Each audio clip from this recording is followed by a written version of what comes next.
Hello everyone. Today, Sir John Peter, a licensed professional teacher, will share with us an important tips and experiences taking the board exam. So, hello Sir John, can you share with us your experience taking the board exam? Hi, good afternoon. I'm John Peter Fiagalan, a public school teacher and a professional teacher. I took my licensure examination last October 2013 and I passed the exam on December 2013.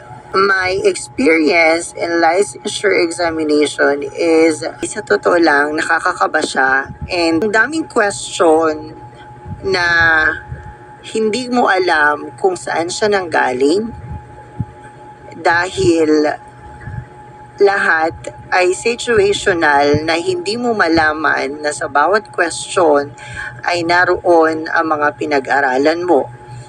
That's why kung magtitake ng exam, more on dapat ilalagay mo siya sa situation.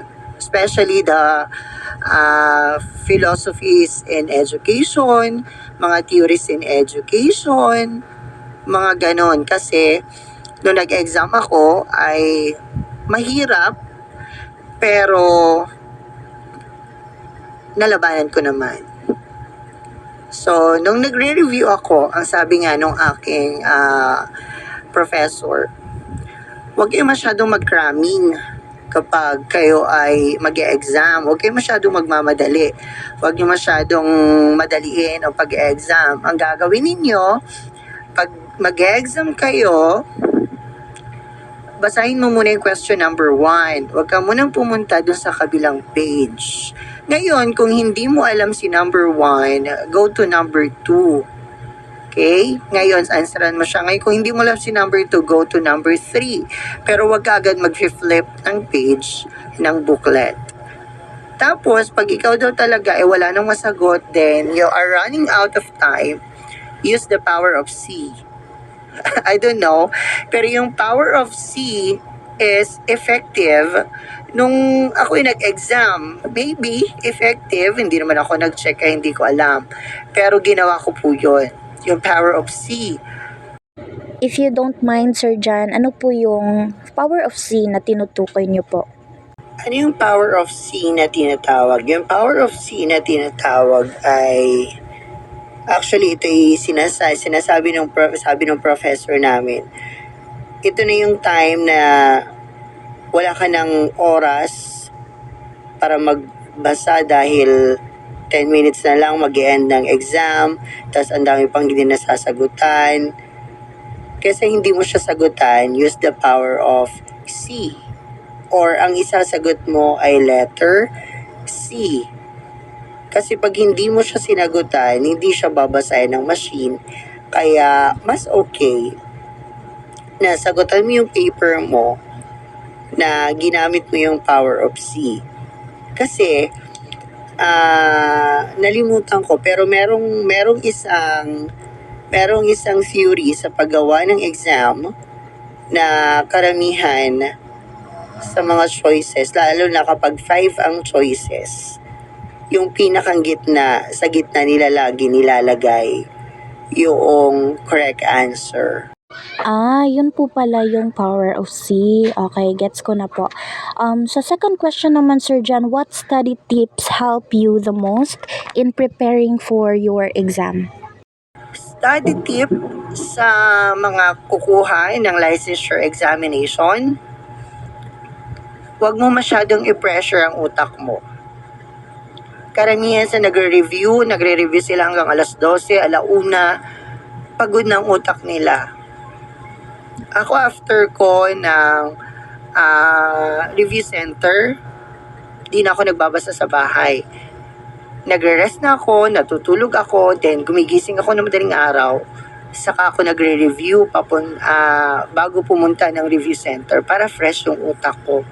Then, I always do my notes kapag may nagtutok, may nagre-review, may professor na nagsasalita sa unahan.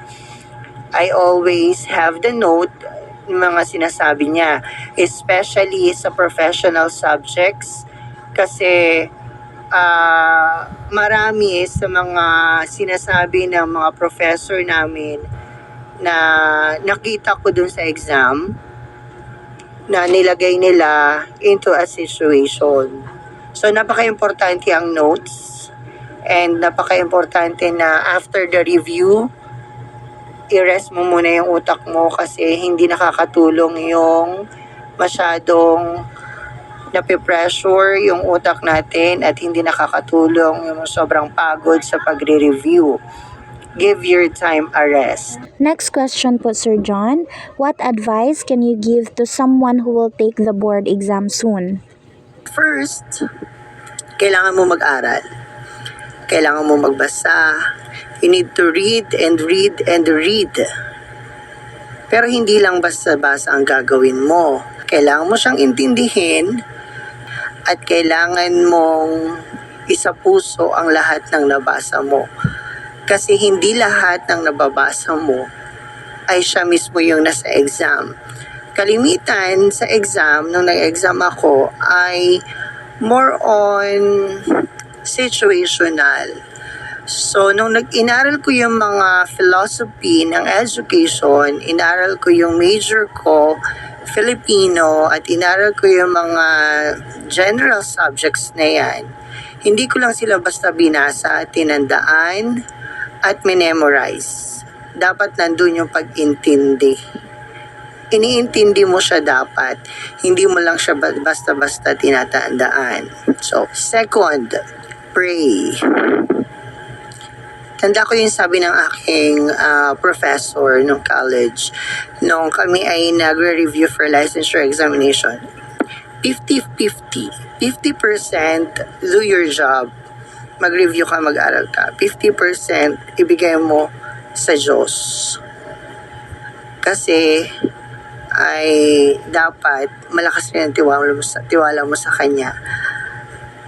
Though philosophically, hindi siya masyadong malakas ang hold pagdating sa exam. Pero I do believe and I have faith in God. Malakas ang faith ko sa Kanya, kaya I do my best and God will do the rest. Ikatlo, nag-review ako ng relax lang. Hindi ko masyado pinressure yung sarili ko. Hindi ko masyadong pinagod ang sarili ko. In-enjoy ko ang pagre-review. In-enjoy ko ang pagbabasa. In-enjoy ko ang pag-iintindi ng mga lessons, ng mga reviewers, at ng lahat ng binibigay sa amin sa review. Lalo na nung kami ay nag-MAC exam sa review center, which is a school din namin, na relax lang kami, especially ako, napaka-relax ko lang nung araw na yon. Then I passed the MAC exam. Ang apat, sa oras ng exam or a day before the exam, i-rest mo na ang mind mo. Huwag ka nang masyadong mag-review, huwag ka nang masyadong magbasa, i-rest mo na ang mind mo para maging ready siya sa exam kinabukasan. Kasi kapag pagod ang utak mo nung gabi bago ka mag-exam, for sure mame-mental block ka niyan. Kaya naman, before the exam, dapat nakapag-rest na yung mind mo, nakapag-rest na yung utak mo para kinabukasan na ready na siya sa bakbakan sa exam.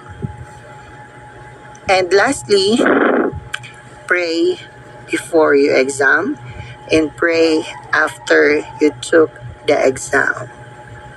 Yun lang, and thank you. Thank you so much, Sir John, for sharing your experience and tips to us. I really appreciate your time and I'm sure your advice will help a lot. And wishing you more success in your career, Sir John. Thank you again. You're welcome.